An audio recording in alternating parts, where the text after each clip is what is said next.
The commission minutes from March 11th and 12th meeting, the meeting of April 15th and 16th, the meeting of May 12th, 13th, and 14th, and the meeting of June 13th, 2011, very short meeting, telephonic meeting. Did all the commissioners have a chance to look at all the minutes, and do they properly reflect everything that they recall? Commissioner Howell? Can we approve them all at once, or do they have to be approved separately?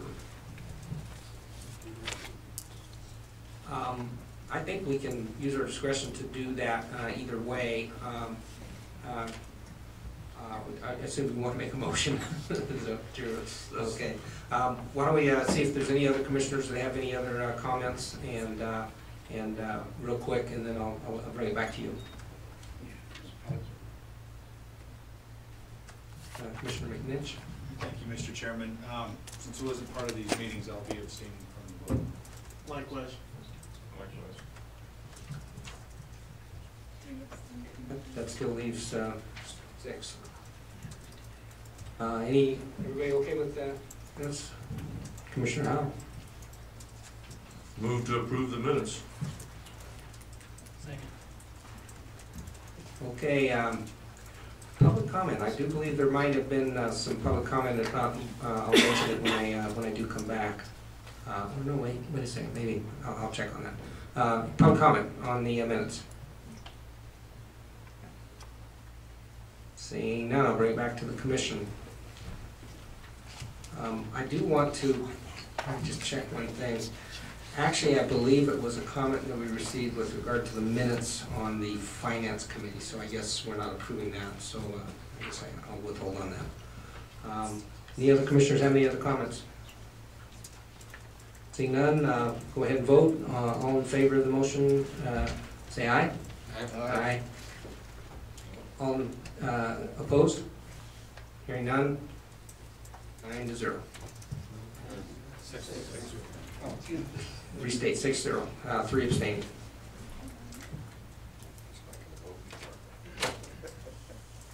Okay, our next agenda item is correspondence. Informational. We obviously got a lot of correspondence, a lot of emails for this meeting, and so anyway, I'll go last with what I've got. So anybody, any commissioner get any specific mail, or want to go ahead and just indicate the mail that they have received, and emails, and any other correspondence. Commissioner McNinch. Thank you. Aside from pretty significant number of emails regarding the bear hunt, I'm glad that we don't have to address that particular issue today. To help us I think we need to formulate how we're going to introduce those into the record. They all want to be included in the record, and to sit up here and read them would take a considerable amount of time. I did receive an email from Ms. Tina. Sorry. I received an email from Tina Nappy, and it was requesting a clarification.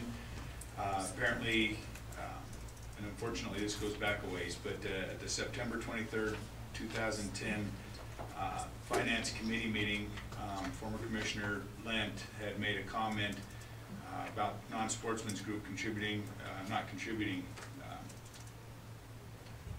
He had a discussion with Ms. Nappy regarding non-sportsman groups contributing by buying hunting license, and continued to state that Tina had responded by saying we will never contribute to the Department of Wildlife, and she asked that it be included in the minutes here that she does not recall that conversation, and she goes on with her email to outline a handful of things that she's been involved with to in fact try to engage the non-sportsmen legislatively and otherwise.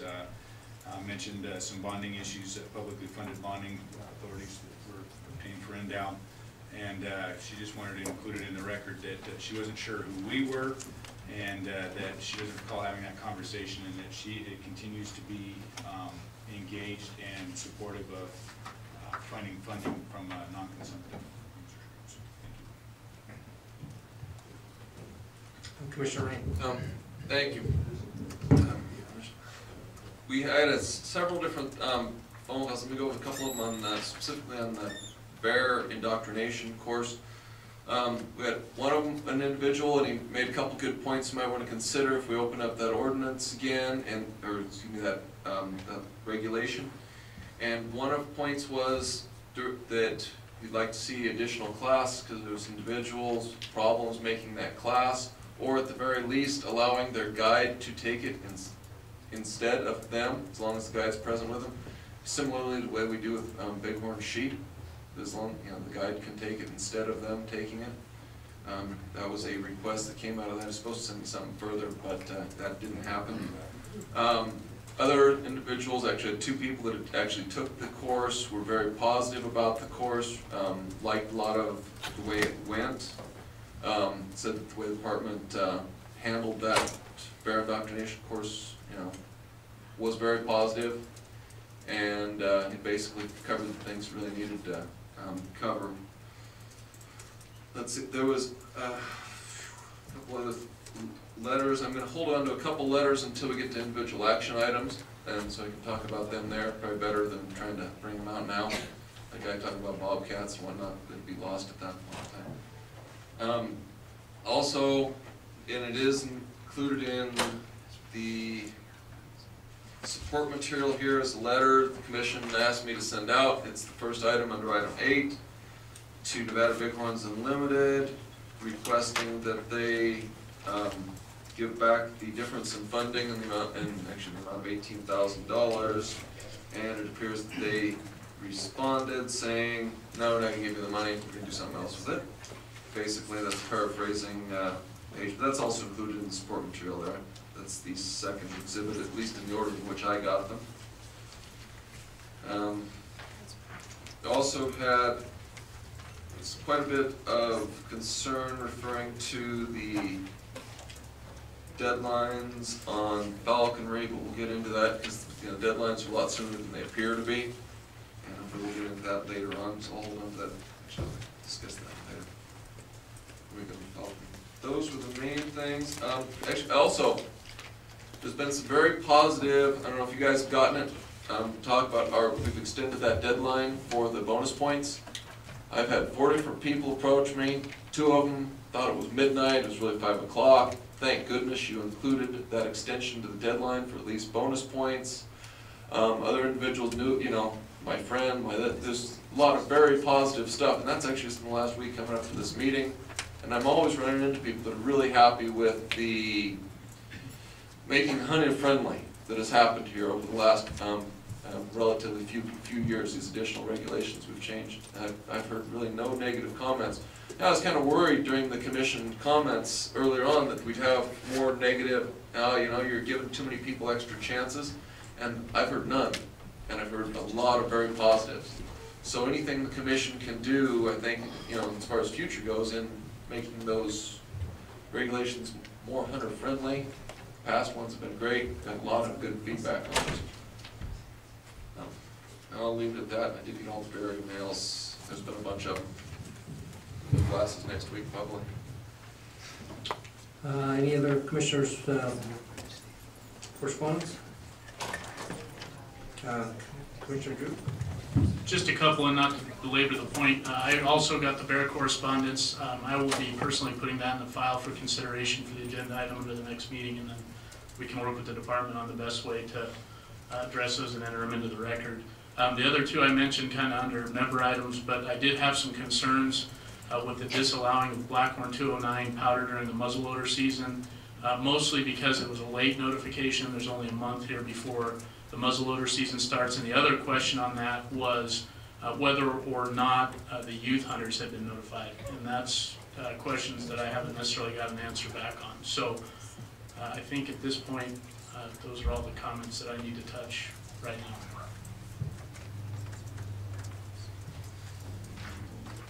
Any further?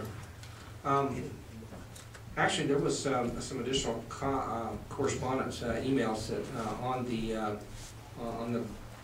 it's Blackhorn 209 powder, and there was a couple of emails that went back and forth between the department and an individual out of Oregon, and maybe we need to get those in the record, but the way I understand it is that that it just simply does not meet the definition of black powder.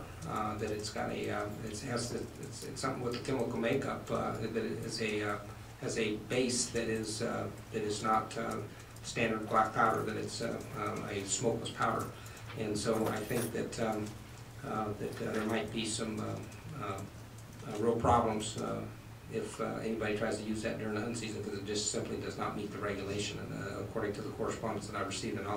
And Ken, I know you have those emails, so let's make sure that that gets in the record. Okay, there was another item of correspondence. Anybody else? Okay. Oh, you missed one? Okay, go ahead and do it. It was actually part of the previous one that came out. An individual requested response from Department of Wildlife to the question of whether or not an ATV can be used for arrest while shooting an animal. And I said that they had received multiple answers and thought it was fairly gray area. You know, it's clear you can't have a loaded one while you're driving it, but whether or not while you're dismounted, whether or not it could be utilized for arrest, and would like to have that clarified. I didn't have a good answer, so I said I'd ask, so I'm asking. So, get a response at some point, would appreciate it. Okay. An hour later. Go ahead. I think we need to bring the chief in on this. Aha, that's called passing the buck up. That's called smart.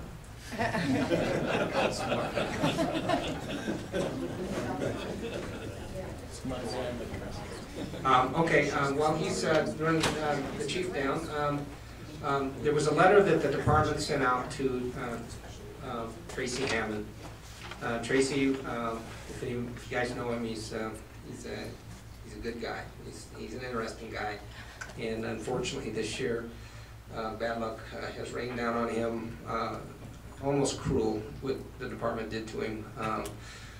They issued a PIW Rocky Mountain goat tag to him, and he, I think he had it for about 3 weeks, and then got a phone call, and they indicated to him that there was a mistake that had been made, and that in actuality that they had already issued, they had inadvertently issued two goat tags, and unfortunately for Tracy, he was number 2 and not number 1, and so he was not a happy camper. And anyway, pretty much at the what I understand at the Clark County CAB meeting, which I was not able to attend because of my grandson's birthday party, but anyway, I understand he also got up and expressed his displeasure, and really bottom line was he wanted some correspondence from the department. And so on August 11th, the department sent him a letter and indicated what had happened, that his bonus points have been reinstated and everything else is back to normal. Unfortunately, Tracy doesn't get a tag, but anyway, I really do feel for him. There was a real good item on the wolf that came out from that was done by Ed Bangs from U.S. Fish and Wildlife Service, and so I don't know, is that something that we discuss on the bear, maybe now that we have this, we discuss it on the bear informational item? On the wolf? Excuse me. Bears. We get to talk about wolves and bears together, but no, during yes, we can mention, we're going to give a little update, but we can also forward that article to everybody. I thought we might have.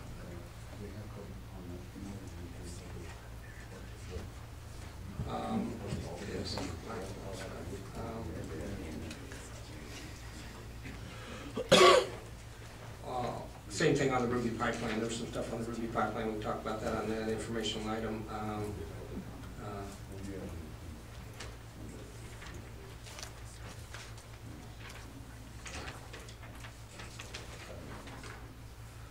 We got a document from Simlin and Ira Hansen, and I understand that he's got 2 parts, and I received the first part.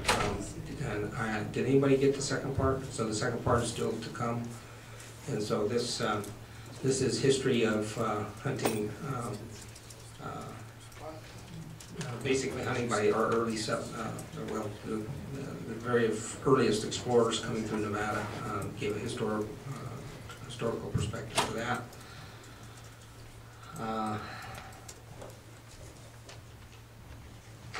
I had some correspondence going back and forth between Marlene Kirch and myself, and I'll get those in the record.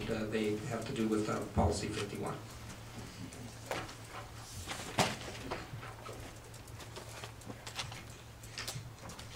And I believe that's it for me. There are some other, obviously the bear, I want to acknowledge all the bear emails, and I too am going to save any comment, any specific comment on the bear stuff. Okay, Commissioner Vogler? 2 items. The Nevada Wool Growers Association contacted me, President Dave Little, and other members on the bighorn augmentation.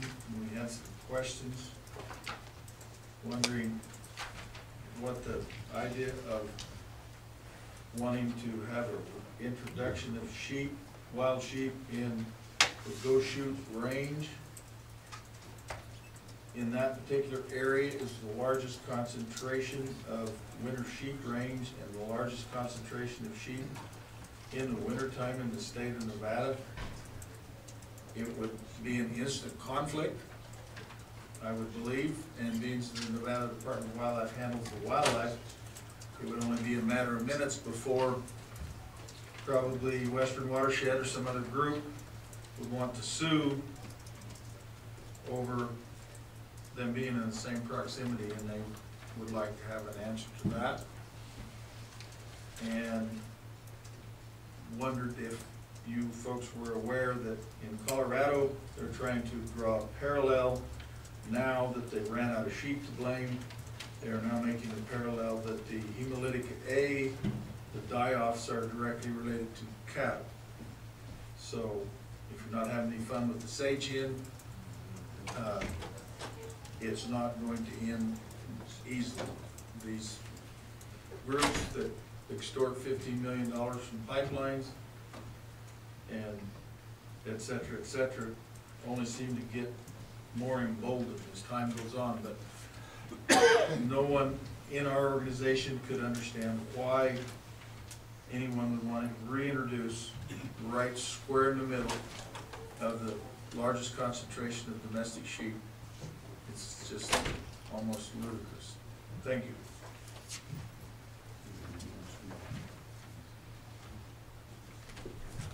Okay, any further items of correspondence?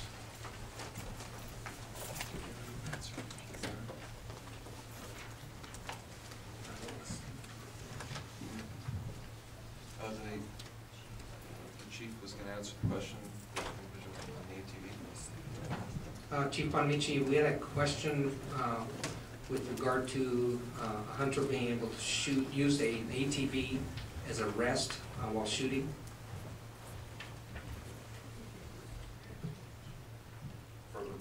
For the record, Rob Bonamici, Chief Game Warden. Using a vehicle as a rest for shooting is unlawful. It's unlawful in NRS, by NRS, to carry a loaded gun in or upon a vehicle, to shoot a game animal from a vehicle, so forth. We've had accidents happen with people using the hood of a vehicle, so forth, as a rest, and they've got a new addition to kind of a new hood scoop type deal. So it is illegal. We have people that, and have had accidents involving people that lean firearms up against vehicles that are loaded, and they fall and go off. So yes, it is. Thank you.